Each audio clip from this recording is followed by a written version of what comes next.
Hey there, and welcome to Becoming a Bowhunter. I'm your host, Matty, and join me and our guests as we take the quality of meat back into our own hands. Searching the wild for free-ranged animals to harvest as ethically as we can. I interview a variety of specialists from the bowhunting community to help fast-track your journey as a bowhunter. So sit back, relax, and enjoy this chinwag on one of your favorite topics in the world, bow hunting. Team, what is up? Welcome back to another episode of Becoming a Bowhunter. This episode is a little bit different. I had James Doumtsis actually host this episode, which is a little bit of a weird event, but at the same time, a really exciting one. And I'm not going to get too much into it right now, but James is a good friend of mine, and was super stoked for him to come on and interview me for this podcast. So, yeah, sit back, relax, and enjoy.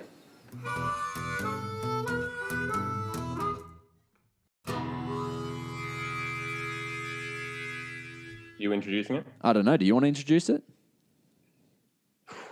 Let me think of... It's recording. No pressure. All right, Righto, guys. Welcome back to the Becoming a Bowhunter podcast. Today, you are joined by James Doumtsis. I'll be hosting you on this epic adventure as Matty dives deep into his successful hunt recently. And, it should be a great story to share with you all. Thank you, dude. Thanks for having me on my own podcast. I appreciate you. Thank you. It's a pleasure being here. I love being on this podcast. It's casual. It's great. Always.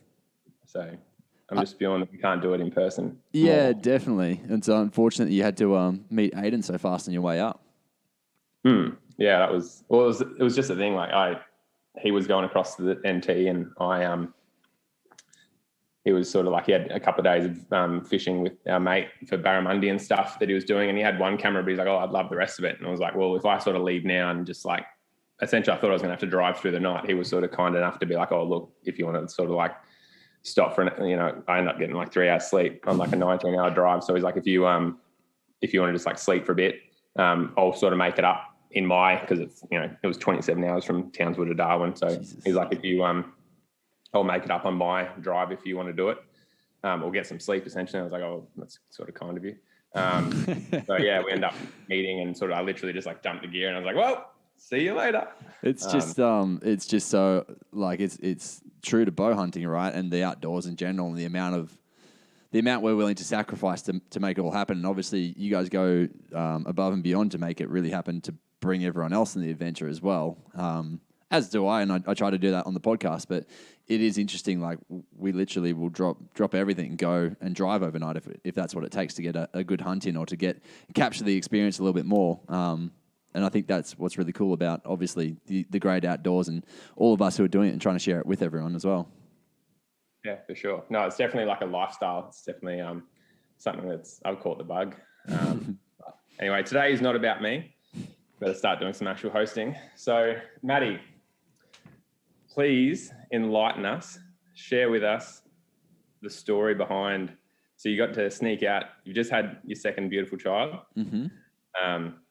Stace, your partner, was kind enough to let you out for a couple of days on the mountains, and during which time you were lucky enough to secure your first Red Stag. So huge congratulations on that. I know a lot of people have seen it on Instagram already, but it's a huge achievement to get any deer or any animal on the ground. But yeah, to get a Red Stag's definitely no easy feat. So congratulations for that. Yeah, thank you, bro. It definitely took a few years, to get there. So breaking down, so what I think you were saying was actually the first morning that it all sort of unfolded. So you didn't have to build the suspense over a couple of days. But what happened there? So you got up obviously early in the morning, and then... So I actually went out for a hunt the day before. I got there on the Friday, and it was a pretty interesting situation, because I usually go up there only when my auntie and uncle are there. They don't really love to have anyone on the property unless you're looking after their stuff for them. And so they were going away, and they said, hey, can you look after the property for us? So it just kind of worked out really well. I was like, heck yeah, I can. I'm going to feed up in the middle of the day, and I'm going to hunt for the rest of it. So what time of year, obviously, like during the rut, but have you got dates in particular? Yeah, so I went up, I've actually marked it all down on my calendar right here. So I think I went up on I wish I was as organised as you. It's only because it was just literally right there. It's mainly just to remember when I got the deer down. So yeah, I went up on the 22nd, Friday 22nd.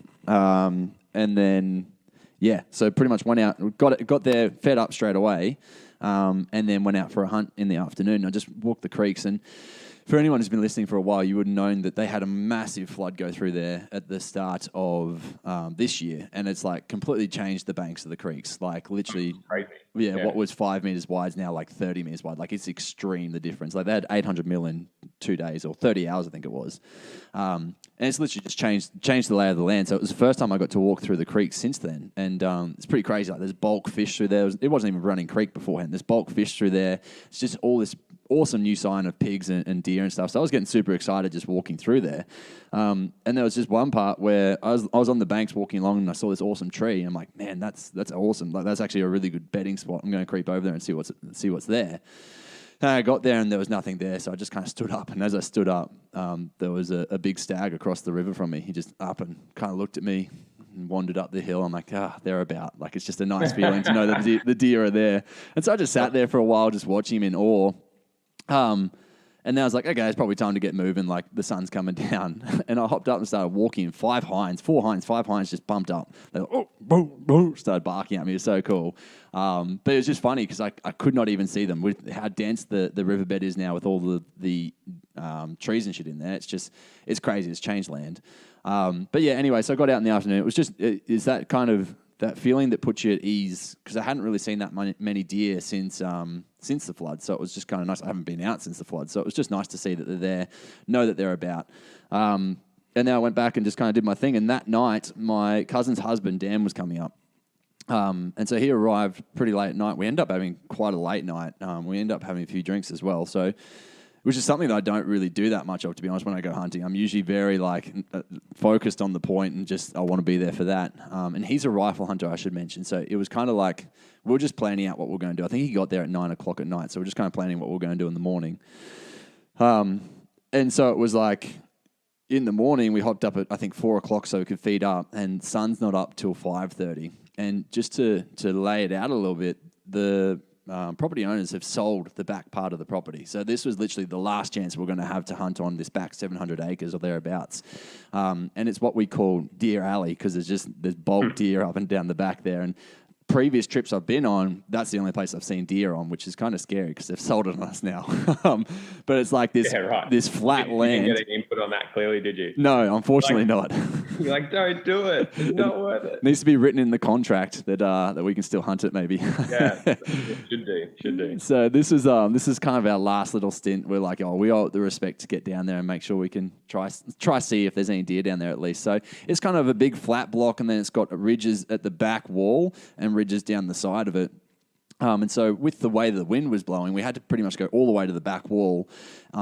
And so we drove all the way to the back wall and just started trekking. It was like bulk windy, like ridiculously windy that morning. And so we were walking and all of our wind would have just been blowing straight across the face of the mountain. But like pretty much the game plan was to go up the ridge and have a peek over the other side because it's all pretty dense country there and goes into forestry over the back. So we're like, we'll peek up and see if there's anything there. And then we'll work our way around to the side of the ridge and then work our way back through to the car. And if there's nothing there, go to a different part of the block.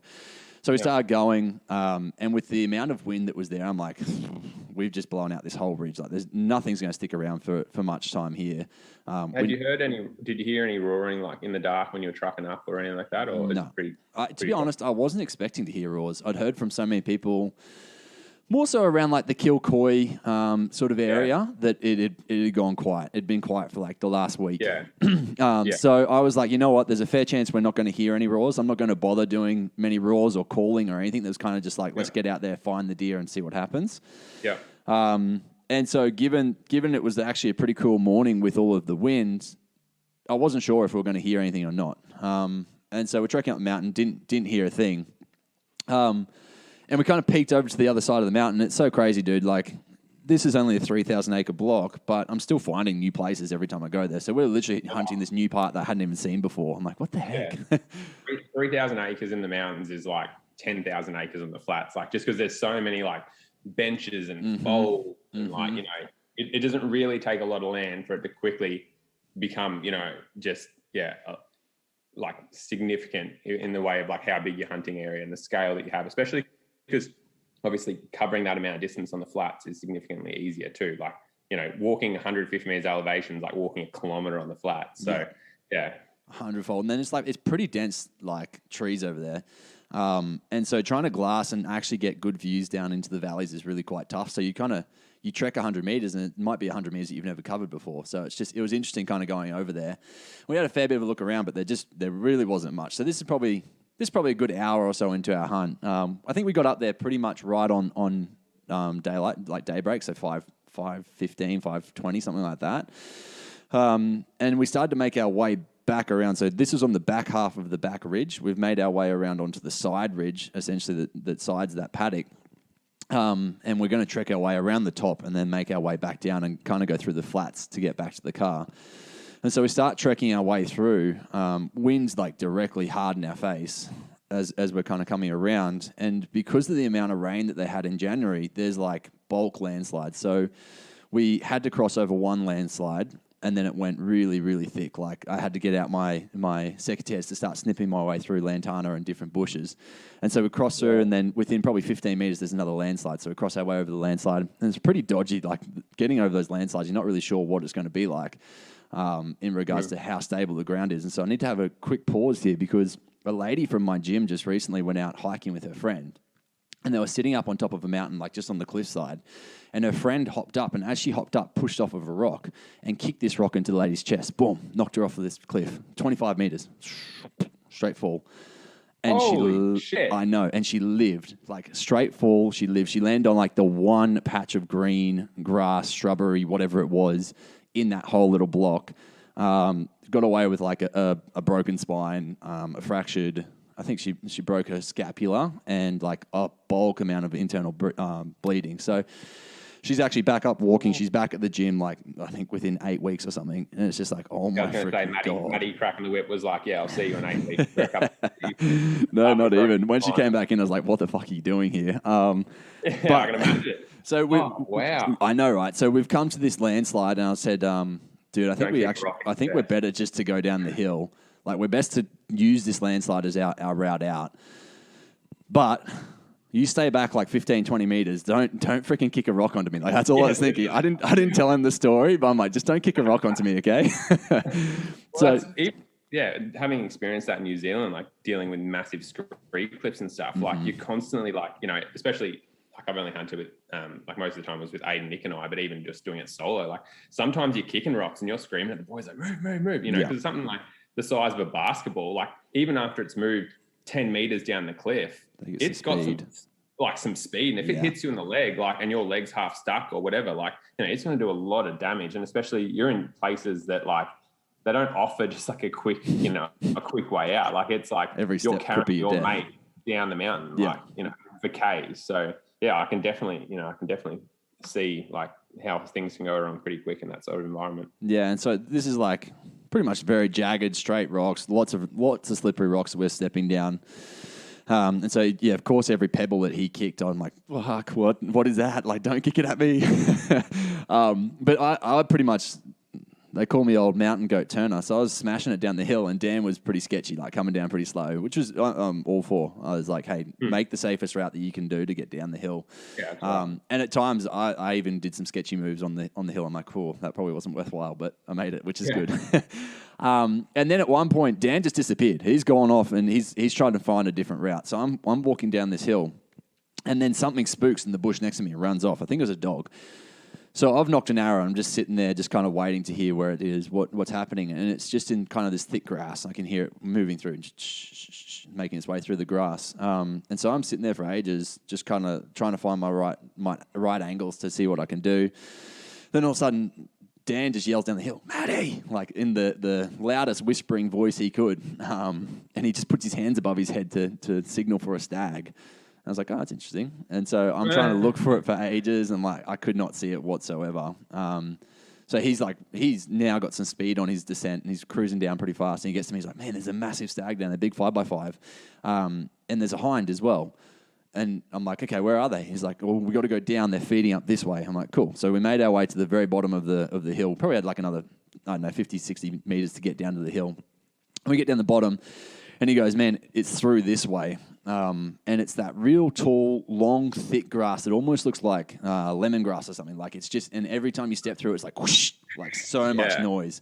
Oh, it's like impenetrable, just like, it's like, I can't get through this. And if I do get through this, they know I'm coming from like 100 meters away. So it's like, it's not going to work. And so I said, man, I don't know if we should. And he's like, no, it'll be fine because of the wind. And so the wind was actually very strong. I'm like, actually, you got a good point. So we made our way through this thick grass.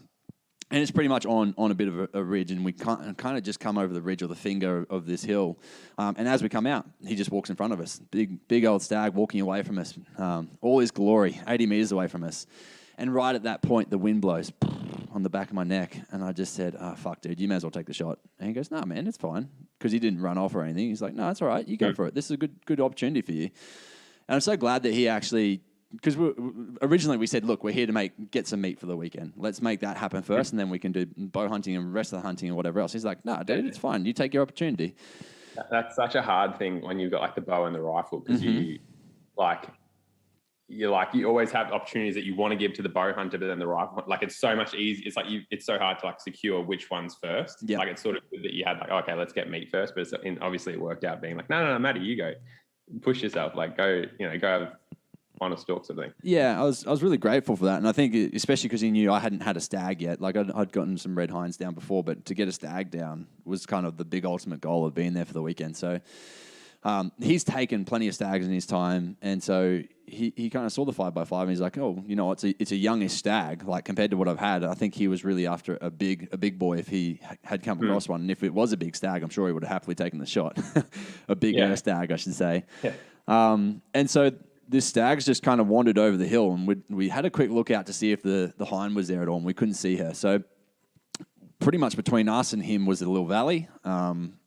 And so it just meant it was all dead ground for me. There was so much wind, I pretty much just hard trekked straight across. And instead of going up and following him behind, learned from past experiences to go over the top of the hill and look down on him instead. So I've crept up the hill. There's a fair bit of like trees and stuff about, and I'm trying to see him. I just can't see him. So I'm looking back at Dan, like, where is he? He's like, just there, just signaling to me. I'm like trying to find. I take a step in front of this tree. I just had to kind of go around it, and the hind's right there, and she's just looking. She's not really too focused on me, but she's just looking about. And at first I thought she'd got me, and then she went back to eating. I'm like, oh, phew. Probably having the wind as hard as it was, you probably got a bit lucky there. I think so. I think 100%. Movement and everything.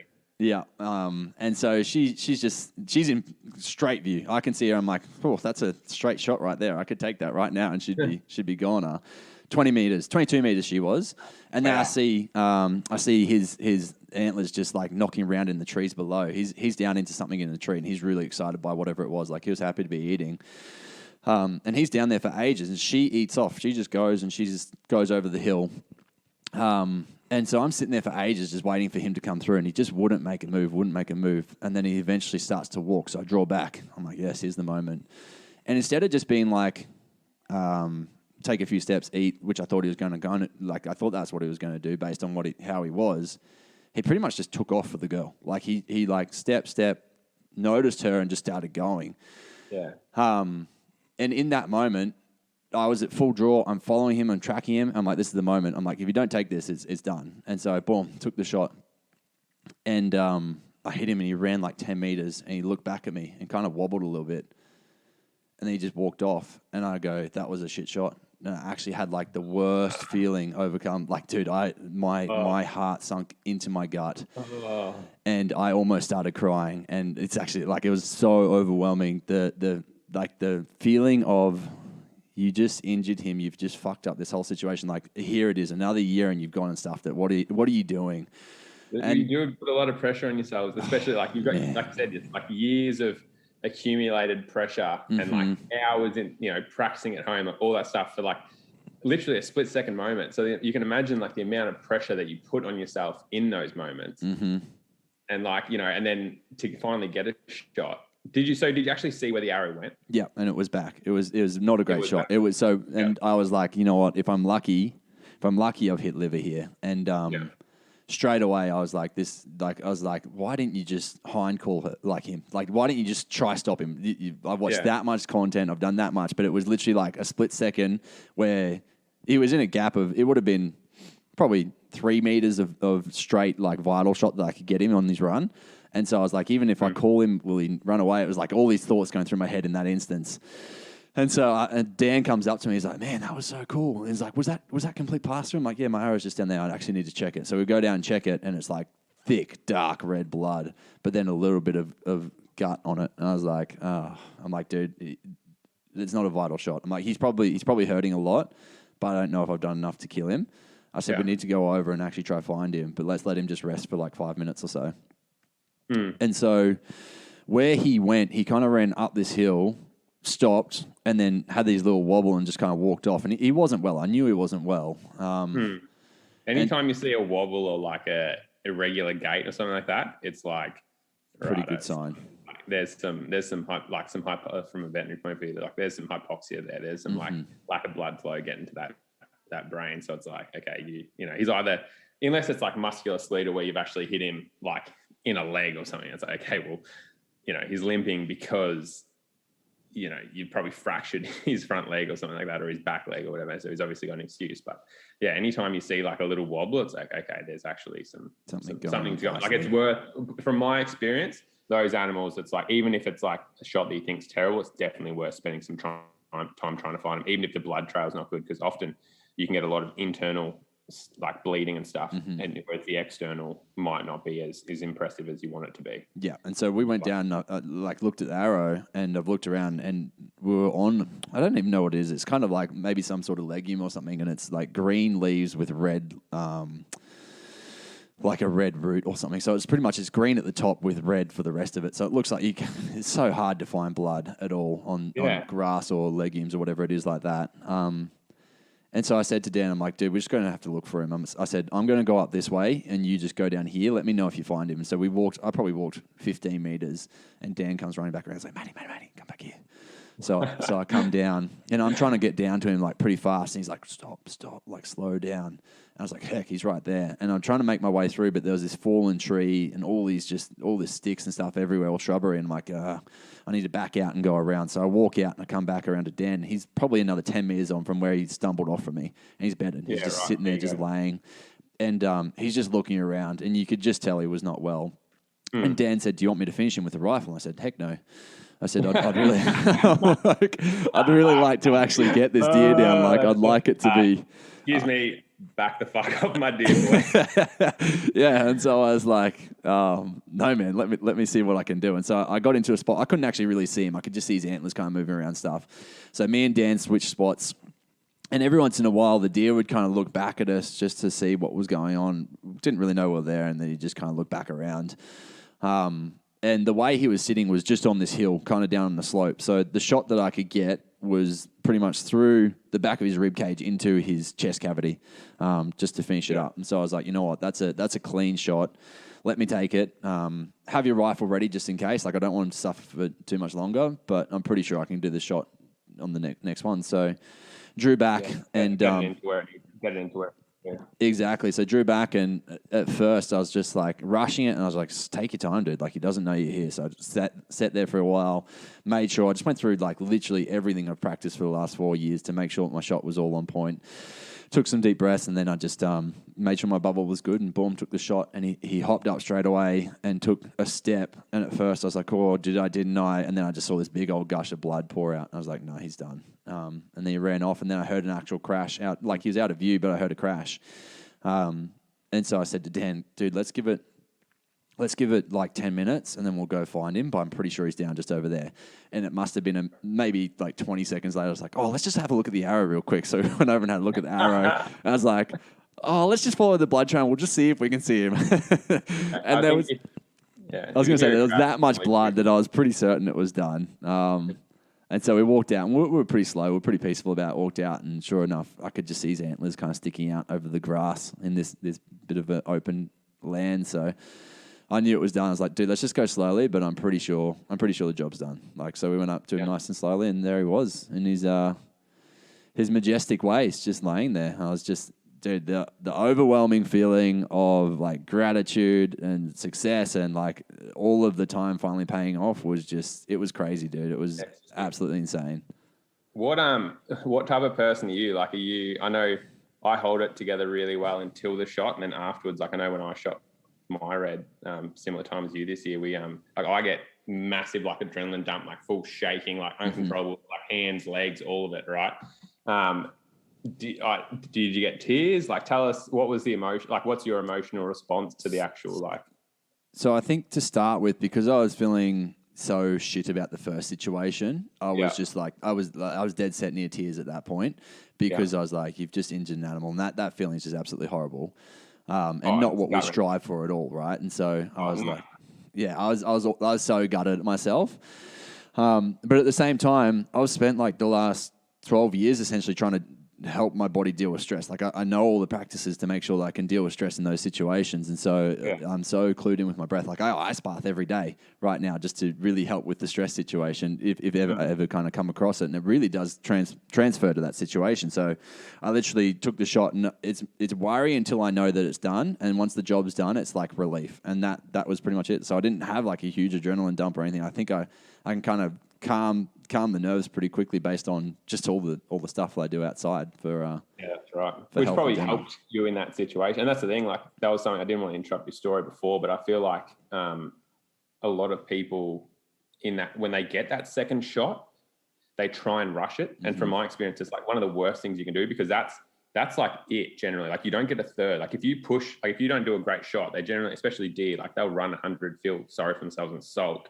And then that's when you get that, like if you go slow and find them again, like that's when you get their second shot. Whereas if you push them from that second bed, like you generally just never find them again. Like it's like, and the thing is then also having that shot, like often people think, oh, I've got to rush it. Cause like, but it's like what you said and like what you sort of worked out in the moment, which is probably goes back to like all the training that you've done previously. It's like, if you can actually like control yourself in that moment and make sure that shot's good, like then it's great. Because often people, like I've seen people put a second shot in that's still no better than the first, and you still don't get it. Like, you know what I mean? It's like we've done all this work to get to this second shot, and then you just rush it. And like I've looked at people being like, what was that? Like, and miss it too. Like I've seen people miss it, like 10 meters sitting there, and it's just because they're adrenaline, like they haven't come down or haven't calmed themselves, and they're like, oh shit, like, and then boom, like it's So it's great that it all, that you were able to do that in the moment, and obviously secure your stag. Yeah, so first shot was 20 meters, and that's obviously a massive learning curve for me, like no shots on moving animals.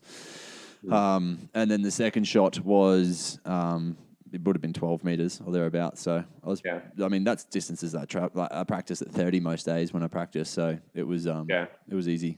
Yeah. Chipping it. And so then walking up to him, and actually getting your hands on him, how was that? Dude, it's absolutely incredible. And it's like, I think, like I said before, it's pretty overwhelming, to be honest, because it's something that I've worked towards and anyone that saw the Facebook or Instagram post, like I've been working on it for the last 4 years. Pretty much when I started the podcast is when I started bow hunting. 2018, I think it was. So 2018, 2019, 2020, 2021, 2022. No, maybe it must have been 2019. I don't know. It must have been 2019, yeah. 2019, yeah. Yeah, before COVID kind of hit. As the co-host, someone who's been following. Back in the day. As an avid follower. Avid. But yeah, so that 2019 through till now, and to be honest, like I've worked my ass off. I've put a lot of time in, and to kind of make it all happen finally on a big red stag. Like I've definitely taken a lot of animals and been very grateful for that. But it was almost like the time was due. I'm glad it came. Yeah. For sure. Yeah. Yeah, but it was still very overwhelming. And I think, to be honest, my outlook on it is a great amount of appreciation. So much gratitude towards that animal and towards the situation, and to be honest, it was probably one of the easiest hunts I've ever been on. And I don't know if that's because of the amount of time I've now spent in the bush. It might have just been situational on that day with how easy and where they were located. But realistically, the way it pieced together, it was like, it was just like it was meant to be, which is awesome.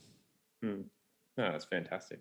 So I don't know. It's and I say it's the easiest hunt I've had to do because as a lot of us know, that's only the start of your hunt, right? Like a lot of it happens from there on out. So what do you do with the animal once you've got it down?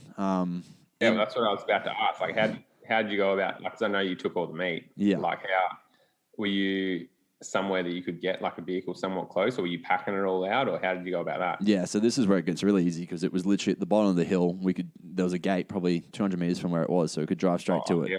So we had my ute there, which has a canopy and stuff on it, and we actually were like, you know what, stuff it. Let's go back to the farmhouse and grab. They've got like a little buggy, like a little Polaris Honda thing, cool. And it's got a trailer on the back, so it's like a knee-height trailer, which meant we didn't have to lift him high. We could take him back whole, and then we could skin him and gut him and hang him up and everything. So drove back, got the buggy, and I was just like in just so much excitement, like everything just replaying the same, like the situation over in my head on the drive back, and it was just amazing. And we got back, got the buggy, it goes at like 40 miles an hour, so it's not very fast, and just cruising back to get him. But that's the thing, in those moments, like time really isn't a thing. Like you think about how much you've invested previously to that moment to get to that point, and then like after that, it's just like you get this massive relief, and it's like, man, like it's sort of, I don't know, it's like it's just like nothing really matters. Exactly, like just everything feels good. Like, like you're looking around, it's it's one of those like birds and the bees moment. Like we just like,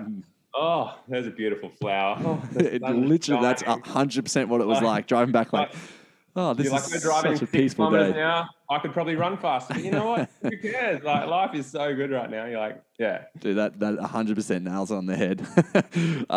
And so we got the buggy in, and it's something that I didn't have, but Dan had on him was some orange tape, and so we taped up just around him, just because the grass is so long. It's like anything between pretty much like belly button height through to chest height, depending on which part of the block you're in.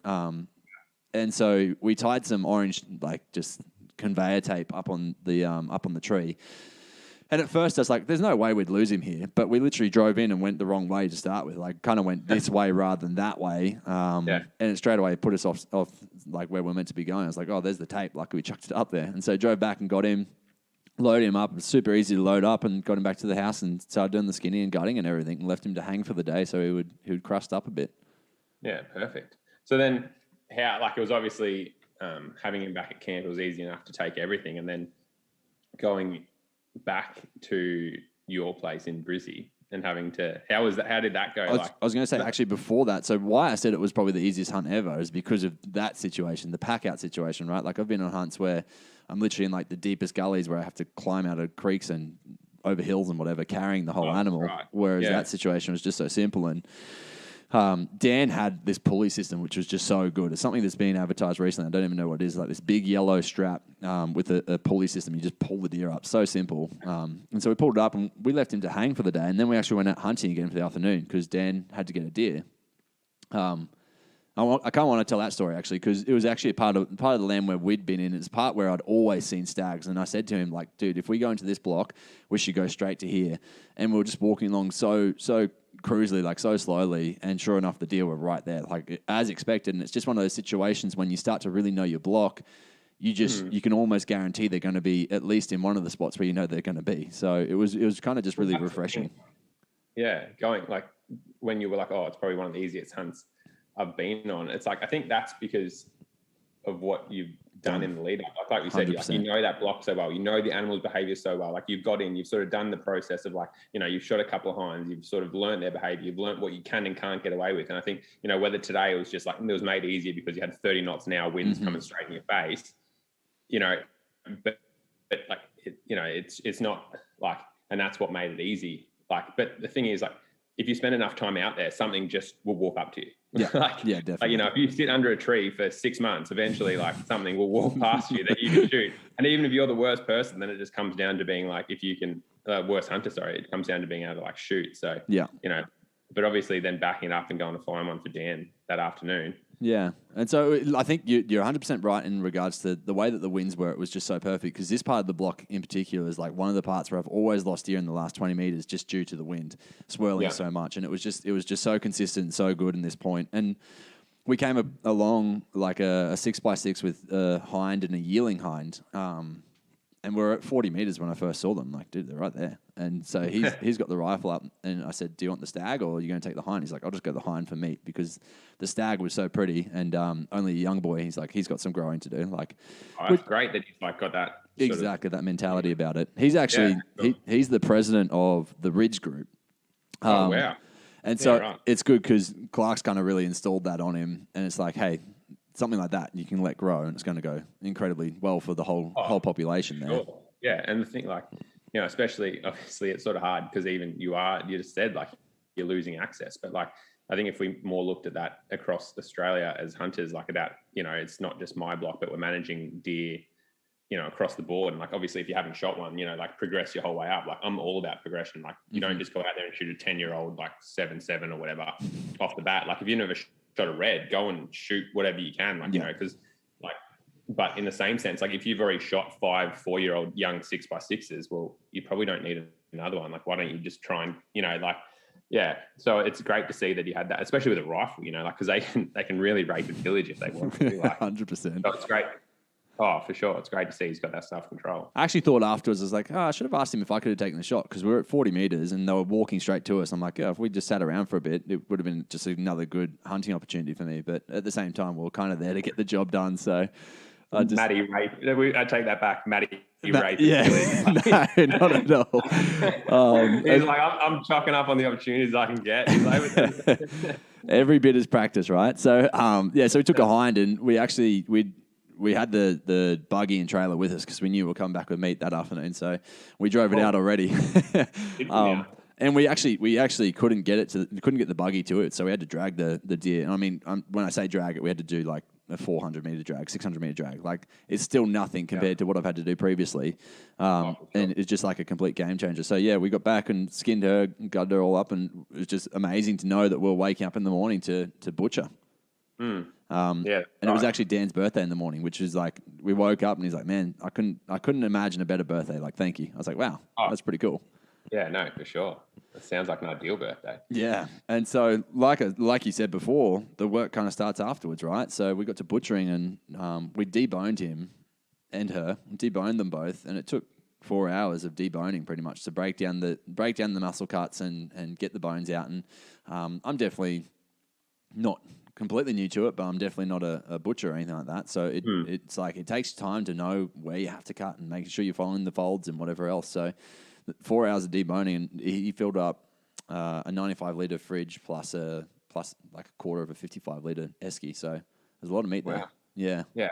And that's the thing. I think people don't realize, like, getting like hinds alone are pretty big, but like, you know, when you shoot a red stag, like, like I'm used to shooting chittle. So like walking up to the stag that I shot this year, like, holy shit. Like even just their necks and like their legs and like everything, it's just like, yeah, right. We got a bit of work ahead of us here. You know, and I was 100%. Like, yeah, like I could get the cast somewhat close, but even then it was still like a fair slog. But yeah, like carrying out a red deer it's no easy effort. So like, and same butchering it, like it's a lot of work. Like there's a lot of animal there that, you know, you obviously want to utilize. So his neck was like the biggest quad you've ever seen. Like it was huge. It had so much girth to it. Oh yeah, crazy. And then, but I love it when you see him like out of the rut and they're like the biggest pencil necks you've ever seen. And then you see him like 2 months later and it's like, Jesus, Arnie, you really bulked up there, mate. Like, dude, what was actually really interesting, and it's obviously because it's the time of year when the girls get pregnant, but the hind was carrying so much fat. Like, it literally had like a big chunk, like a rump steak or like a lamb. You'd imagine like lamb chops would have, like a big old thick piece of fat on her. And we actually cooked some up, and it was incredible. It tasted really good. Oh, it would be. Yeah, well, that's the thing. Like this, from like a eating standpoint, this is like the best. Like if you'd shot a stag or a fallow buck, for example, you know, like pretty much middle of March, like it's going to realistically be the best eating you could possibly get. And then same with if you're shooting like a fallow doe now, because they're not like theoretically they should have all yearling, like, you know, yearlings on them, so they shouldn't be feeding any milk, which is obviously a lot of massive output. They've just come out, especially in southeast Queensland, like they've just come out of when they get a fair bit of rain. And so they're going to be smashing down great feed for a couple of months leading up to it. So yeah, if you're looking for something like eating quality wise, like a hind at that time of year is theoretically. Yeah, well, there you go. And I think, to be honest, he was probably a satellite stag during the actual rut. Like, I didn't actually mention. So when was like when we were making our way through the grass, he actually let out a little roar. And I said to Dan, that's a stag. He's like, nah, that's cows. They're just down here. And then 2 seconds later, he let out another roar. I'm like, no, it's definitely a stag. And then when we popped through the grass, that's when we saw him. I forgot about that part. Yeah, like little moans, sort of like. Oh, yeah. Yeah, just kind of talking to the girl, I think, or something. Sweet nothing. Yeah, like, hey, babe. please. But yeah, I think actually something though I'm a big advocate for is eating the heart. So we got back and skinned him and gutted him out and got the heart and cooked it straight up just in butter, salt and pepper, and it's just so good. It's so good. Oh, it's unreal. It's like the first thing when we get people up guiding and stuff, it's the first, like we cook the ribeyes, like when I'm taking out generally, it's like, cause it's a quick and easy meal and like 90, I've had one person that's had it previously, and it's so funny because you'll cook up the heart and they're all a bit like, oh, I don't know, and then like, you cook it and they're like, they ignore the ribeye and they eat the heart. Yeah, I'm like, man, give me more. Yeah, I sort of want the heart too. Yeah, like it's something that I mean, like it's sort of the thing I always take out because like it's the first thing we cook up when we get back to camp. Like if that makes sense, like because you can't really store it, you can't really freeze it. But yeah, red deer heart's great too because it's so big. Like same thing, 100%. Like you get so much of it. So we took that, and there was actually like it was almost like a ribeye, but in the intercostals, like it was coming down his chest. So I don't know what that would be on the back, like up against his spine, because it's so small in any other deer. But because he was a big red stag, he had like it almost looked like an eye fillet that you'd take from something else, right? Like from a hind or something. So we cooked them up as well, and it was incredible. Yeah, perfect. Yeah, well that's the thing. Like it's going to sound weird, but I like almost. Like wet aged my red stag for like a week and a half before I ate it. And it was like the most tender deer I've ever eaten. And this was like peak rut red stag. And people are going to listen to this, bullshit. It's like we ate, it was salt and pepper. Like that was all we had it. And we ate it because obviously red stag backstrap, like we had two of them. So like Nick, Aiden and I, when we were filming and hunting for fallow deer, for 4 days for lunches, we're just making steak sandwiches. And you'd like, it's literally like you'd bite it. You know how normal steak sandwiches, sometimes you can be like, oh, you like pull it away. This thing would like just melt in your mouth. It was incredible. So I did the same thing. I just wet aged it for a week in the fridge. And to be honest, like I have not had one bad meal yet. Like it's incredible how good the meat is. Yeah. And that's the end of the end of the rut where people would say the deer should be as broken down as possible, right? Yeah. Yeah, that's right. Yeah, like it should just be, ruddy. I find more. Well, personally, that's the thing. Like I've eaten a lot of bucks that are like rutted up, and this is like only the second red stag that I've shot. But but both of them, like all of it, I find it's more to do with like the preparation of how you actually go about like skinning and preparing the meat, making sure the hair's not all over it and touching it and stuff like that, taking out all the lymph nodes and glands and everything like that, and then how you actually cook it rather than like the animal itself. Because I haven't had a bad experience with one yet. And so like then when people now turn to me, and that's the thing, like you think, okay, yeah, it might be just one, like all this stuff. But then when people turn to me and go, oh, no, you can't do it. I'm like, well, I've done enough of it now that I feel like you can. Yeah, exactly. Like, it's like, I've done enough of it now where I feel like I can have the opinion to be like, well, look, mate, You're wrong. Not to say they're wrong. It's like, it's probably something more that they're doing rather than, Yeah, definitely. I think any preparation you can do for it, like that you can't. It's not necessarily something you can just cook up on the barbecue, like you said. Like that's probably a bit of a rare. Oh, that was an exception, but yeah, like I mean, you can definitely like I use like all my bucks and stuff. I use for mince, like bolognese, bloody lasagnas, sausage rolls, like all that type of stuff, and then also making sausages out of which you can't like. Yeah, for me anyway.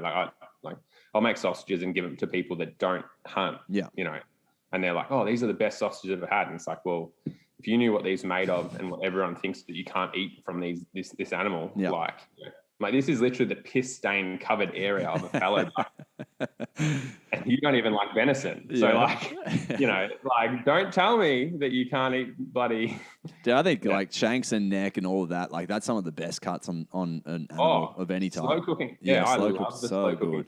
I generally for me, backstraps the stuff that I give away. Like I eat the ribeye, like I said, and heart sort of like straight away. And then like normally it's slow cooking because it's just convenient with my lifestyle. Like you cook up a big heap. Whereas like when you're doing steak stuff, like you're cooking that every day. Whereas like for me, anyway, like I'm more of a like do one massive, cook up or two massive cook ups a week, eat that for a couple of days rather than like, steak sandwiches every day or whatever. Yeah, no, we're much the same. Yeah. And to be honest, I give away a lot of backstrap too because it's the easiest instructions on how to cook something as well. Either that or mince because no one can really mess up mince. Yeah, well, that's right. Yeah. But yeah, so pretty much it's like I got him home and thought, okay, a lot of the work's done. But actually realized like, no, it wasn't because there's so much more to do. Like you wet age it and then like his rounds were so big. It was like double the size of anything else I'd ever kind of brought home. So I had to go ahead and then butcher up the already butchered segments. Meat. Yeah, exactly. And kind of rebag it all and everything. So I thought that was going to be another maybe 2 hours or so. And I think close on 4 or 6 hours later, I'd only minced six kilos of meat and bagged everything else up. So I've still got another 12 kilos of mince to do. And that will just kind of happen over time. But yeah, I end up, we caped him. And when I caped him, I didn't have any intentions of ever mounting him. Like I had so many people like, dude, you have to mount him. Make sure you mount him. And I was like, you know what? I had no desire to because I knew if I caped him, like if I mounted him, I wouldn't have anywhere to put him. Whereas I did have a space for a Euro mount. So I was like, I'm going to definitely Euro mount him. And just thought I'd chuck the cape away. But we actually did just such a clean job of caping him out that I'm going to turn it into a rug. So I've just left it up at the farmers in their freezer and they're going to drop it off at the taxidermist for me, which is great. So yeah, then I Euro mounted his skull and it was actually so hard to come across a bucket to use. Like getting a big enough bucket, you can't just go and buy a steel bucket from Bunnings anymore that's big enough. Like a 44-gallon drum. Exactly. They're all like pissy little like 15-litre things. So I ended up finding one. It'd only just come back into stock at a Tent World after being out of stock for, they reckon, like 8 months or something. So it just, it all happened.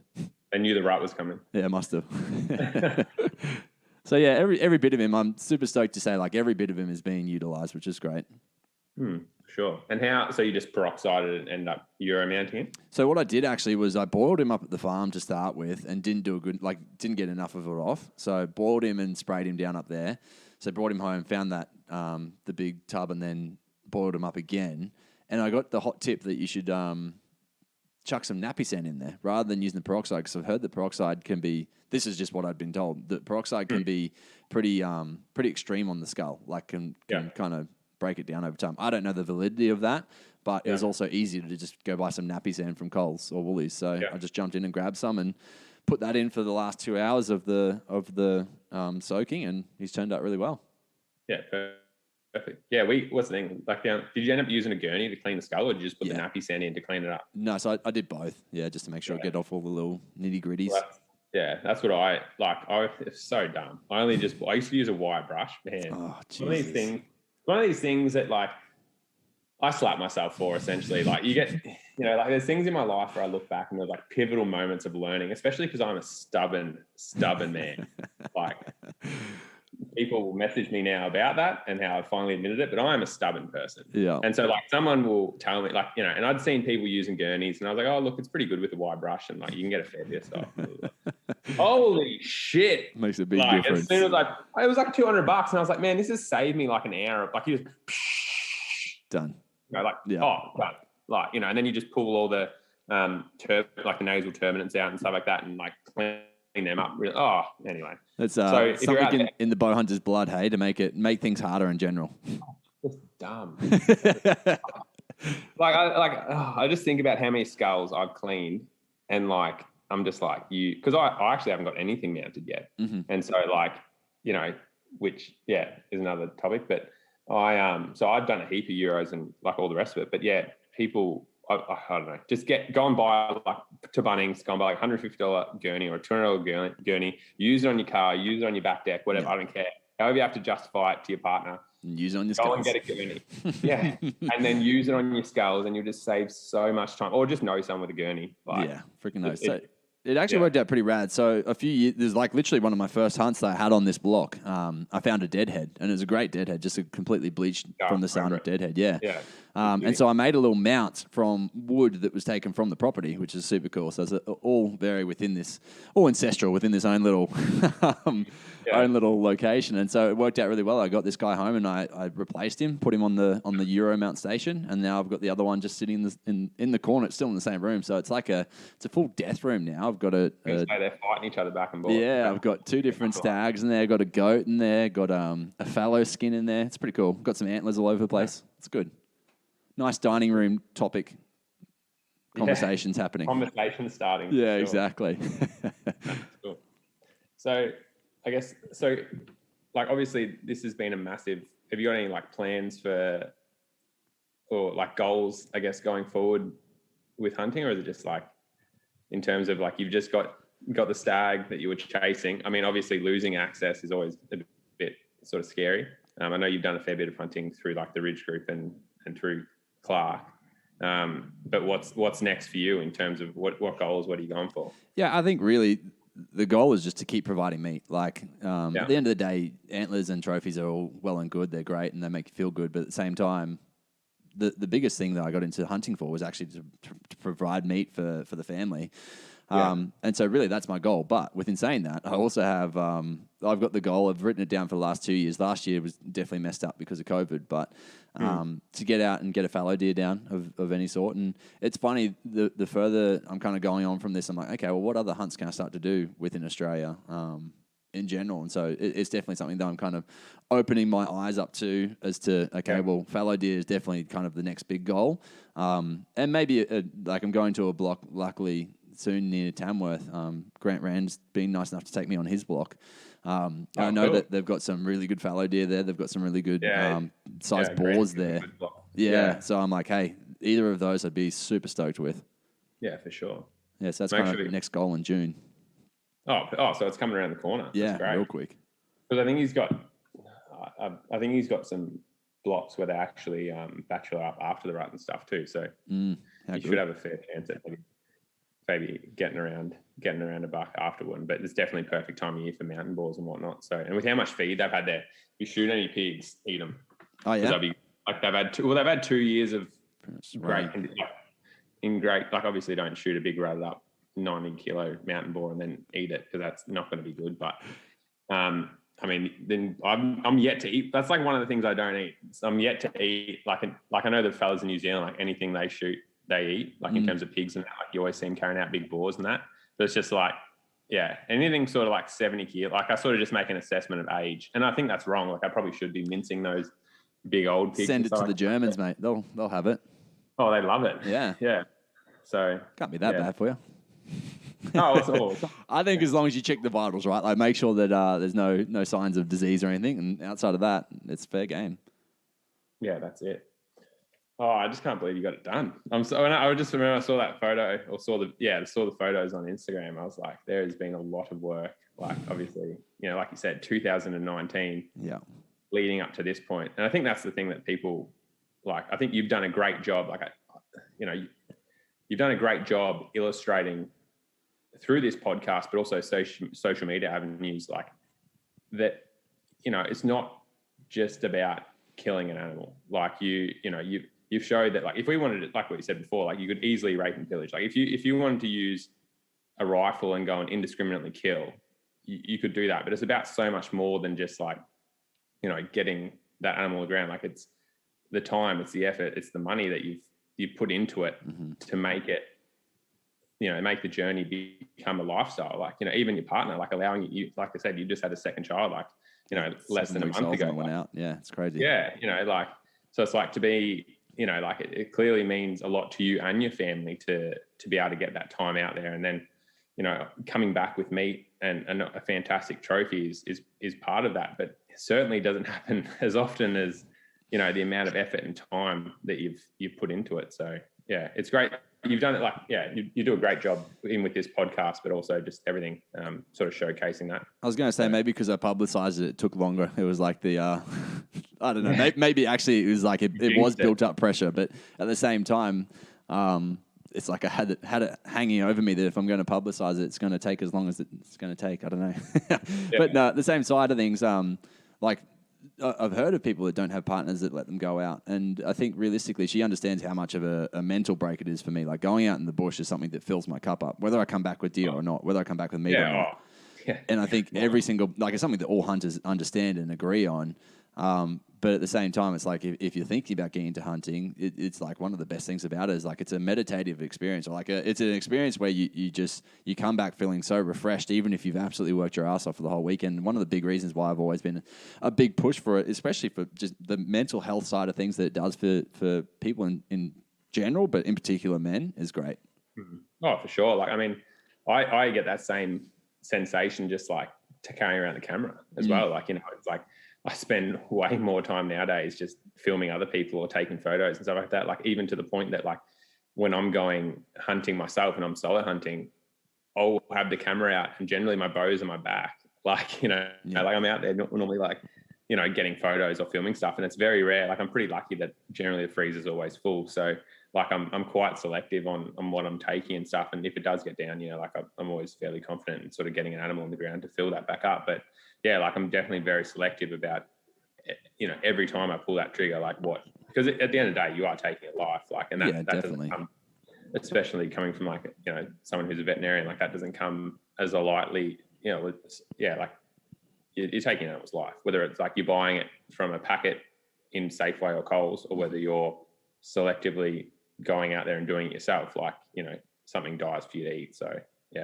yeah, it's interesting because how can you love an animal and shoot it, right? Like that's kind of the big outlook on it, but at the same time, and it's one of the big reasons. So I posted just on my normal social media to all the normies. So I've pretty much got Becoming a Bowhunter and Matty After, which I keep almost a little bit separate. And every once in a while, I'll put a post up with some meat or something like that and give a little out, like a little call out to hunting.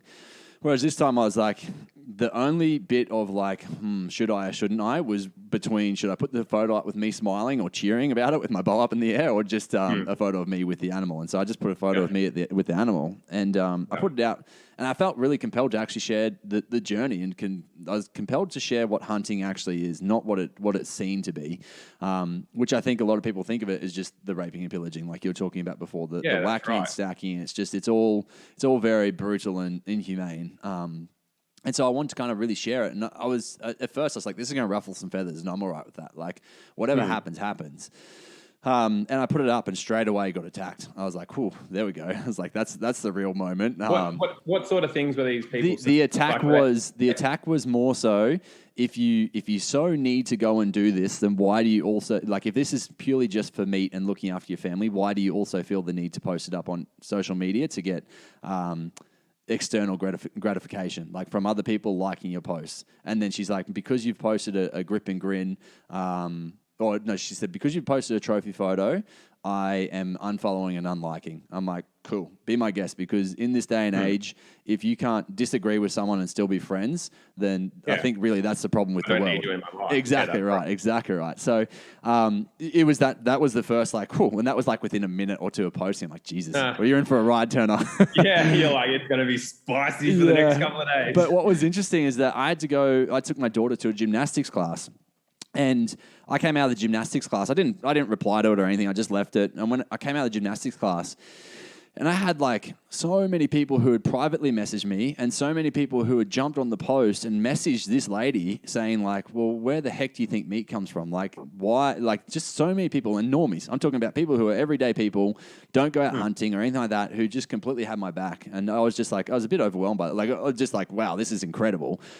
People who are like, meat comes from animals. Like, what do you expect, lady? Like, he's obviously very proud of the situation. He's worked his ass off for the last 4 years. So get off his case. It's not, when she was like, oh, you're doing it, like you posted a trophy photo. It's like, yes, it's a trophy photo. But like I say to people, like every animal I kill is like a trophy. Exactly. Like it's not like just because like trophy hunting and trophy photos have got a negative connotation because, not to sort of stereotype a group, but it's like, it's generally that like big game African hunting or like high fence hunting where you shoot like a purpose bred animal and kill that. And then so like now there's this stigma that you pretty much shoot a big male animal with anything. It's like, oh, you're a trophy hunter. That's 100%. What that's what you're doing. So it's like, okay, well, you haven't taken into the context. So it's like, okay, well, I might be doing like trying to literally get the meat from that animal. It could be something to do with like pest management for that animal. Like, so it's like, it's not just, and that's the thing I try and get across to people. It's like, you're looking at this at a very like flat level in terms of like, there's only one approach. There's only one aspect. There's only one, dimension to what we're doing. This triggers me and now I'm upset. That's all it is. Yeah. Like, like, it's like, yeah, that's right. Whereas like, it's like, you're not posting it for gratification. It's like, oh yeah, you shot, it's taken you 4 years and you've finally shot, a male of the species where like just because you want to call it a trophy. It's like, you're posting this to spread the word about hunting and to get people like you who negative Karens who want to sit there and slam people from your closet about, that, we're just like this big dick group of people who just like killing shit. It's like, no, it's got nothing to do with that. It's like the reason why we have Instagram is because, like, I was reading a fact the other day, it's like 5% of people hunt or like are really associated with people that hunt, like my girlfriend, for example, obviously like is very strongly linked to hunting now. And then, there's 5% of people who absolutely hate hunting. Yeah. And so the rest of the 90% sit in the middle. And it's like, I'm trying to reach, I'm not, ignorant to the thing that, hunting's always going to be a topic of debate and a topic definitely of like, especially within politics and stuff like that, and also like legislation. But it's like, if I can educate people about something that I'm so passionate about, then, hopefully that 90% one day, if things happen and things get, and it comes to a point where we have to decide or choose or, about how my lifestyle essentially is going ahead, well, hopefully I've done enough sharing and educating people that it's not all just like, like what Buddy Karen was saying on your Instagram, where it's all about cricket grins and just killing shit. Yeah. And it's actually like a whole like, lifestyle and aspect to it. And yeah, so like for her to just be like, oh no, it's because you wanted to just get gratification for shooting. Yeah. So, and I posted back eventually. I'm the same. I just don't reply to those people. Like sometimes. Oh, sorry. I was going to say I wasn't going to reply, and then I was like, you know what? I posted this point knowing that I was going to get like people thrashing me. So why not fight back a little bit? And it's not even a fight back; it's just giving my opinion. Oh, that's right. Yeah. And so I did. I gave her, not that she saw it ever, because she had unfriended me and unfollowed by that stage. But at the same time, then the people who came through and are still reading the comments on what the post is and will be there forever. But people are still going through and liking the comments that I've then put in rebuttals to what she said and what a few other people have said. That's right. And it's really nice to kind of see that 90% then, if that's the numbers, like that 90% is actually, a lot of them are all for it. Like if they're meat eaters, I think there's not that many people. And I used to be honest, there's people that I see every day at the gym that were like one day just in conversation before I told them I was bow hunting, like, oh, if I saw someone injure an animal or hurt an animal or purposely go out and kill an animal, I'd deck them and stuff. And I was like, fuck, like I'm going to have to be touchy about the subjects I talk about here. And I was like, you know what, fuck it. Like this is my life. It's something that gives me a lot of joy. It's something that provides for my family. It's something that I think can provide for a lot of people. Like I said, the mental health side of things and what it does for men in general, but actually anyone who goes out hunting, because I think there's plenty of women who can agree with that. I was like, you know what? It's something that I'm happy to advocate for, especially when you're seeing costings of meat going up so excessively. Like we have a resource in Australia that we are capable of taking that our government would happily just shoot and leave. And that's something I put in the post as well. Like realistically, it's this resource, and although it took me 4 years to get there and a bulk amount of money, I still got there, and it's something that will provide for the family for the next few months, and something they'll continue to build on to keep providing for the family. Yeah, that's right. It's also like what you've sort of led into. It's about like the mental health and everything like that too. Like we even talk about like the kill as a, people try and make it a one-dimensional aspect. Like that's just one facet of hunting. Like, it's like what you said. It's most of the time when I go hunting, you're out of, service range. So for most people that run the office job 9 to 5, well, that might be the only time, like that 3-day or 4-day Easter holiday that you go camping is like the only time that you don't have service. And I can tell you, they come back and they're just like, oh, like, so that's the first thing. Oh, that's literally, and then you feel recharged, and then you've got, the physical aspect. Like this is a bit of a tangent story, but I was like literally in Telstra the other day, and we were talking, and he was like, oh, I had to get a phone. And I was like, oh, look, I can't get the phone. I've got to be in Townsville in a couple of days. He's like, that's all fine. He's like, oh, we were talking about hunting.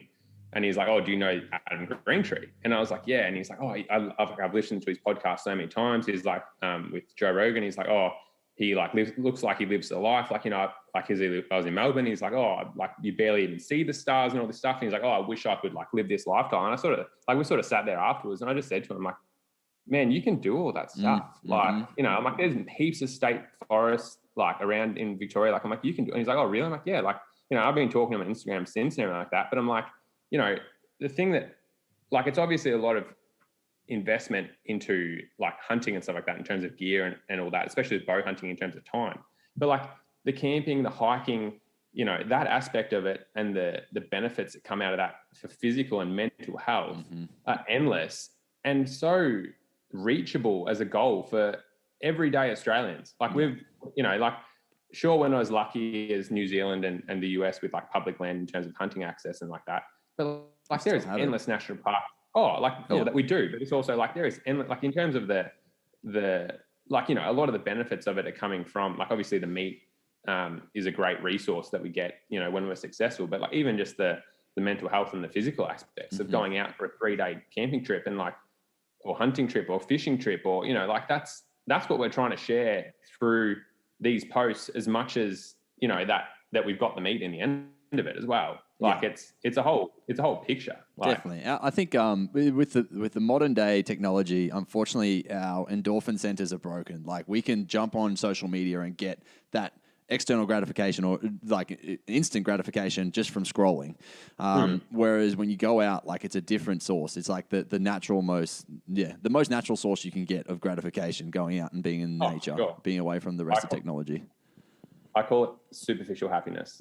Yeah, 100%. You like watch it, you know, you like, it's very like, it's sort of like not even glass half full. It's like glass quarter full shit. Like you watch a movie and you're like, oh, that was great. But it doesn't really do anything. Like, it doesn't move you. It doesn't, like, you've wasted like a period of your time in your life to feel like a 20% significance of happiness. It's like when you, like, I'll watch, my guilty pleasure is like short little comedy videos and 3-minute long comedies and stuff.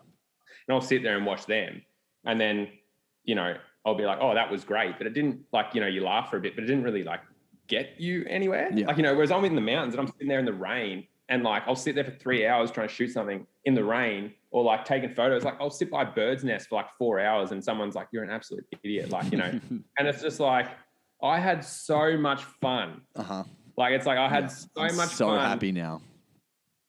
Sitting, like, you know, watching a creek, like, you know, like, and people, you know, and it's like, people think I'm an absolute moron. Like, they're just like, how can you? And it's like, I don't know how, but like, I'll go even now. Like, I've been home for 4 or 5 days, and like, I'm about to go to Melbourne for a wedding and all that stuff like that. But I'm like, I've spent, like, I'm pretty lucky in terms of working like that lifestyle. Like, but I've designed it for that purpose. But like, if I sit and edit for 3, 4, 5 days, I get proper angsty, and like, like I start, like I'm a different person. Like, and then I go hunting. Like, like I know it in myself. Like, I'll start not picking dumb fights, but I'll trump around the, you know, like the house, like a little toddler, and like, and then it's like, but like, there's sometimes where if I got work or editing or something like that, where I might not get away for 2 or 3 weeks, and then I go away, and it's like you said, like, it's just that like dump of just like release. I didn't even know, like, you know, it's just, it's for me anyway. Like, it's such a huge encompassing part of my life now that it's just like, it's a fix. Like, definitely. You know what's interesting? It was like, I reckon it was probably maybe a year and a half ago, maybe even 2 years ago now, I came to this realization of like, why are you always rushing the situation? Like, when I was out hunting, I was always like, I've got to get a deer down. Like, I've got to work my ass off to get the situation done. I'd always rush it. And I was like, you know what, dude? Like, this is now life. Like, this is going to be in your life for the rest of your life. So why are you rushing it? Like, why don't you just sit back, relax, and really enjoy it? And it really put a whole different perspective on hunting for me. And it was just like that switch that I need to actually have to be like, and I always really enjoyed hunting. It always gave me that release. It always gave me, like, filled up my cup. But at the same time, that was like almost like a bit of a maturity stage for me, I guess, as a hunter, to go like, oh, hold up. This is always going to be here. Like, enjoy it while you can. Hunt what you can. But at the same time, you don't have to rush every single situation. It slowed me down on deer in general, which is good. And that's the thing. Like, to be honest, normally you become more successful. Like, you know, like, generally you, like, you know, just say if you're away, like for me, for example, I think we're going to do another podcast. I don't want to tell too much about my red deer story. No, but you like, can dabble in it. It's just like, for me, I was hunting, and then I lost my release aid. And to that point, I was getting heaps of close encounters and was like fairly confident, but like, I was starting to get stressed. And like what you were saying, like, I really, like, I'd be in the middle of a stalk and like trying to run up on something and do stuff that was just blatantly dumb. Whereas once you get that sort of point that, like, you sort of get confident within yourself almost, like, and it becomes like bigger than, like, you're not just out there, especially at the start, like, you're out there, the purpose is hunting. Like, you know, like, especially when you start, you're like, oh, I've invested all this time, I've invested all this gear. It's like, oh, I really want to get something, you know, I really want to get something. And then once you've killed a few things, you just chill out a bit. Like, it's maturity, like what you said, like, you sort of just like, and you become a better hunter for it, because like, rather than being like, oh, I might just sneak this half step when she's sort of half looking my way, and then you get busted. It's just like, no, like if I come away with this or not, and then you become a better hunter because of it. Like, definitely. And I'm sure of that because, like I said, like there's been so many trips where, like, you go away for 5 days, and after it hasn't happened for a day or two, and you start getting a bit stressed and a bit, and you start trying to rush. Yeah. And then you stuff it up. Yeah, like you stuff it up. Whereas, like when you just chill and relax, like that's when it goes. Like on par, I'd almost say, hunting has taught me as much patience as kids have. Like through being a dad as well as through doing a lot of hunting. Like I'd like to say I'm a pretty patient person, but it can always be better, right? And it's one of those things that will always test you. Going out hunting is always going to test your patience, and the more patient you can be, the better off you're going to be as a bow hunter, at least in particular. Yeah, for sure. It's interesting. I've booked in to do my gun license in like a few weeks' time. Yeah, interesting. But at the same time, I'm like it's kind of like I think of it as, okay, if I get a gun, it would be a tool just to get meat down to be able to make it happen. But then at the same time, I'm like, I'd really love to just keep bow hunting. Like, and I know I don't have to go either way, and it's something that I'll probably just have in the back pocket. Well, yeah, I actually know a couple of mates like that, very similar to yourself, that got into bow hunting purely for the meat aspect.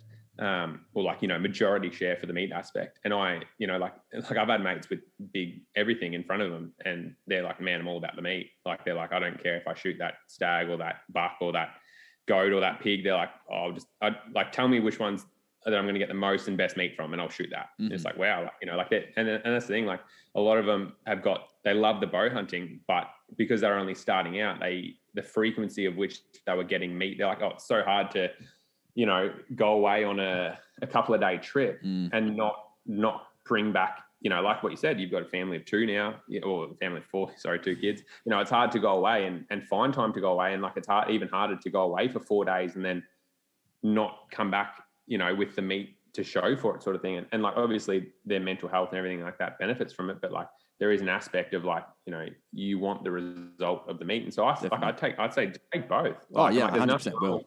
Or like go and like, even if, the freezer's getting down, go out to your own place or whatever, go and do a grocery run, go and, get the meat. And then, like you said, then you don't have to freak out about it. You can probably enjoy your time more out there, like doing both, because you don't have all that pressure of like, oh, like my partner's been grinding me because I've been on 4 trips now. And especially because a lot of people that are doing it nowadays, like we have got that boom in people wanting to go out and get their own meat, which I think is fantastic. 100%.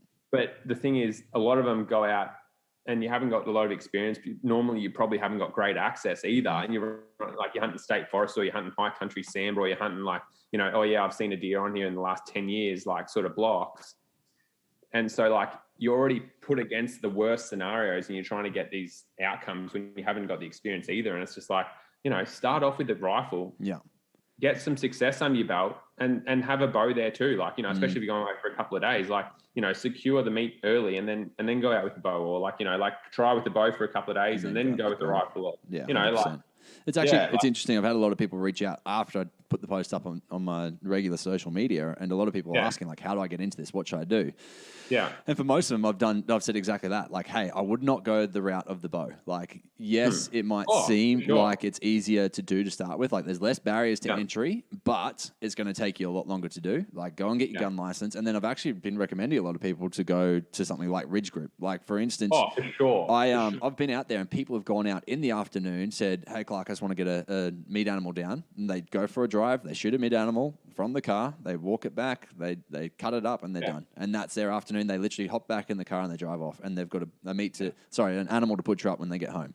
I think the Ridge Group and what Clark's doing there in terms of hunter access and like in terms of, trophy management, animal management, like environment, like what they're doing out there is like, if we could organise more stuff in Australia like what he's done, and I mean, like he's had a lifetime sort of knowledge and, effort to get to the point that he's at now. But if we could organise similar stuff around Australia like what he's done, I mean, it would like Australian hunting would benefit significantly, especially for those new people. Because like one of the hardest things that people front up to is, where do I go and hunt? It's a question I get asked all the time. Yeah, like definitely. Like, it's like, I want to get into hunting. I've got nowhere to hunt. Like, especially if you're from Sydney or like Melbourne, at least is a bit of high country. Like, you know, there's a bit of public land stuff. Same with Sydney and stuff, but still, like those places often flogged out and grinded out. So it's like, you know, having places where, you know, and it's a small fee that you've got to pay, but compared to what you spend at the races at a piss up on a weekend, if you could take your family, you know, you take your family out there for a 3-day camping trip, and then like if you come home with meat on top of it, well, mate, that's like, it's cheap as chips. Oh, like, 100%, dude. You know, like even like what you said, like even if you just work it out on like a per kilo weight of how much that meat would cost you if you were buying it just through the shops, like you're walking away with more money than, you know, definitely. you got money in your pocket almost, you know. Well, to give perspective on that, like just even in backstraps and tenders alone, I had $1,600 worth of meat if you were to work it out that way. Like as a total stag is well over $4,000 worth of meat. So it's like in that situation, and I've been on hunting blocks where you pay $100 to $150 a day, whether you take anything or not. Whereas in that situation, then I think something I should do is a little shout out to Clark and what he's laid out, because realistically, he set it up so it can be essentially like plonked in any location around Australia. Like it's essentially a franchise to some extent. So if anyone is willing and wanting to do it on their own blocks, then they're very welcome to take it off of him. Like he's happy to do that. Yeah, no, definitely. Like I actually listened to the Hunting Camp Down Under podcast that him and Jake did recently. Yeah. And it was probably one of the best podcasts, other than this one that you're listening to right now, obviously. that I'd zing. That I'd heard in a long while, to be honest. Like it was just, I guess it really inspired me about sort of the hunting culture and hunting community that we have in Australia, that like, you know, because we seem to be, you know, we all get along to a degree, but we all are very fractured in terms of like, this is my spot, that's your spot, you know, like, and like something I would love to see is like, there are some national parks in New South Wales that like if we could all come together and try and organise a balloted system for, they would make, instead of chopper shooting the shit out of it and just leading him to rot, like they'd make tens of thousands of dollars a year, people trying to get into those national parks. Like you could sell a week lot and allowed one, like you'd literally open up jobs, like, and that's where it'd be not only like, it's a changing of mentality from hunters, it's a changing of mentality from DPI, it's a changing of mentality of like the public in that area. And it's like, if we can all get on the same page, it's like, instead of you know, chasing hunters through this national, or like the national park, you're going to get income from us, where we're going to create more jobs for you to then monitor the good guys in there. And if I've paid $50 or whatever it is to get a balloted ticket, and I've waited 5 years to get it, and you get a spot there, if you see someone in there and they don't have, you know, they're just going walkabouts in there, mate, you'd be blowing up. You'd be furious. Definitely. Like, you'd be fighting for the system. That's right. You're like, mate, I've done everything right here. You dickheads are the one that's going to ruin this for us. Like, and then, you know, you're creating jobs like what in the US that they have, where they're actually like, and then all of a sudden, rather than like what Clark's sort of going for, rather than these deer be seen as pest animals, and same with pigs, and like, let's just exterminate them, because the second they're pests and we just get rid of them all, well, they're worth nothing. Yeah, definitely. As soon as we see them as a resource that needs to be managed, well, all of a sudden, hunting and hunters around Australia is worth something, and we have a foot at the table. Definitely. Like, you know, we actually get input. So it's like, okay, at this stage, it's like we have no say. It's like, let's just kill all the deer. Yeah.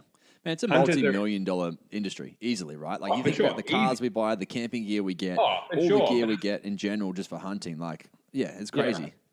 Oh, but the thing, like, it's like we need to, rather than like trying to look after your own block, like, I think we need to look sort of bigger than that, because, yeah, like what sort of Clark said in that podcast, like, you know, it's coming to a point there where our values and, like what I've said, like my lifestyle is certainly going to get tested.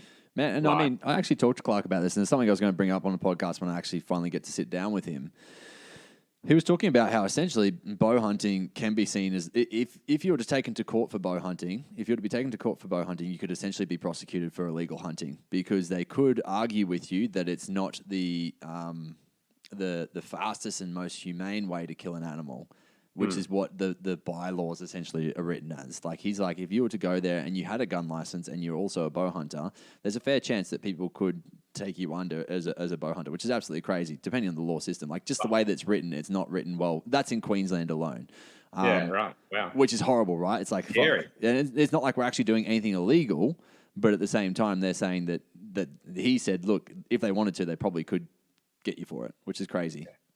That's why I don't have a gun license. No, I was raised different, but I just never got one. Yeah. But yeah. Oh, it's scary. Like and some of the stuff that, like I said, that came out of that podcast, and just going back to Ridge Group, like if you're in that Brizzy area or Southeast Queensland, like, and you don't have access, if you're looking, and I mean, like, I've actually never personally met Clark. My old man hunted with him like 20 odd years ago. Like, so, you know, he's been in the game a long time. In terms of getting somewhere to hunt, in terms of access, and also just being able to share knowledge, and, oh, I saw this and this happened, and, you know, like, it's second to none for getting that. So, like, if you're in that Brizzy area, like, and you want to get into hunting, man, that's the contact or the person to talk to. Definitely. Like, you know, like on the other side of things, unfortunately, I heard of a story over this rut. A guy went out and he'd been letting these deer grow for like the last 6 years, pretty much, on his block.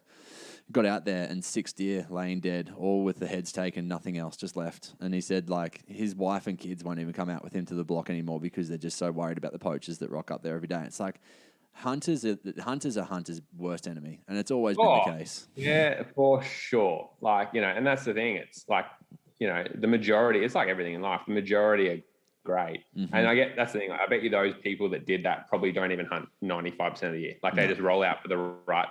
You know, get some heads. Someone tells them at the pub, oh yeah, this is where they go, and they would have rolled out there and just shot them all probably under spotlight, and then that's it. You know, like, and that's sort of the thing. Like what you said, you shaped it up perfectly. Like not even bow hunting, but like hunters in general are hunters' worst enemy. Mm-hmm. Like we shoot at, like, in one hand we're asking and begging and pleading, and then in the other hand we're shooting ourselves in the foot. Yeah, like, definitely. You know, it's unfortunate. So, which I think is where something like what Clark's putting in place is actually so valuable and so valid for what we need to do moving forward potentially. Yeah, no, definitely. Well, my man. Yeah, we're just about out of time anyway. How do you want to wrap it up, host? Thank you, everyone, for listening. Thanks, Matty, for joining us today. I really appreciate you taking the time out of your busy schedule. Obviously, having a beautiful wife and newborn and another beautiful child at home. But this is a story that the people really needed to hear. Actually, sorry, I'm going to interrupt because I want to say thank you to everyone, because literally there's so many people who have followed the journey, and it was like absolutely incredible. Like, the hunting community in general is just amazing. Based on, I posted that picture and I had like so many people not only just liking and commenting on the actual post, but then direct messaging me straight afterwards, like, man, thank you so much. This is so awesome. Like, well done. Good on your persistence. Like, it was a really cool kind of vibe, and it really made me feel like, heck, I'm actually a part of something really big here. It's great. Oh, for sure. Like, and that's, I think, the thing, like you said, you've always made yourself like a public figure, like having this podcast, having the Instagram group, like people following along the journey, like, you know, they've been a part of your journey and hunting in general, whether they're a hunter or not, from the start. So, like, people have watched you grow as a person, they've watched your hunting develop, and like, for you to finally, you know, obviously get your first stag, like, it was a massive moment I mean, like, I know, like, I was physically, like, I remember where I was. I remember where I was when I saw your post. I was driving in the car with someone else, and I've been swearing all podcasts. I don't know. I was like, holy fucking shit. I was like, Matty shot a fucking stag. Like, you know, and the person I was with was like, oh, really? Like, you know, he was a hunter too. And he was like, oh, really? You know, and like, we were stoked for you. And that's the thing, like, you know, you've had this, like, you've had this podcast, you've had this platform. And so, like, you've done a great job in sharing the whole process, which is something as hunters we really need to, like, sort of aspire towards in explaining, like what you said, like, it's not just like what Karen said, it's not a grip and grin photo at the end of the day. It's like, it's our lives now. And it's what, you know, like, in the 4 years, because I remember talking back to when we did a podcast together in 2020, and, like, you know, obviously throwing you under the bus here, because I love that. You were a bit, huh? I was an immature hunter. I was triggered happy. No, definitely. but I wasn't going to say that. That's you throwing yourself under the bus. No, but I was going to say, like, you were conscious about what you posted on your own personal stuff, because you obviously got your other business which relies on it. Like, that's your sole income, but this is the lifestyle that you wanted to get into. And so you were almost in two minds, being like, there's certain aspects of this that I love so much, but you're like, this is my sole income. And it's like, if people just leave me because of that, whereas I think the fact that you've sort of integrated over time, people have obviously grown with you. And I think, definitely, like, you've definitely done a fantastic job in changing some of that 90% minds and showing people that, you know, it's more than just killing an animal, and then showing people that it's like, I think you've also changed in the sense of it's like, this is so important to me now that it's like, if those people are still going to judge me for something that I feel is so passionate about and so right, then that's on them. Like that's not anything to do with me. And it's like, there's that 5% that we're never going to change. Yeah. But if we can collectively all try and work to change that 90%, well, it's just going to be fantastic for hunting in general in the future. Yeah, so, and you've like, as the host of this podcast, which we're obviously going to change to, has become a bow hunter, then, he's finally became a bow hunter. Well, look, we'll toy with a couple ideas. We might throw it to people if we want to. But yeah, no, like you've obviously done a fantastic job with that. So yeah, thanks, man. I appreciate it.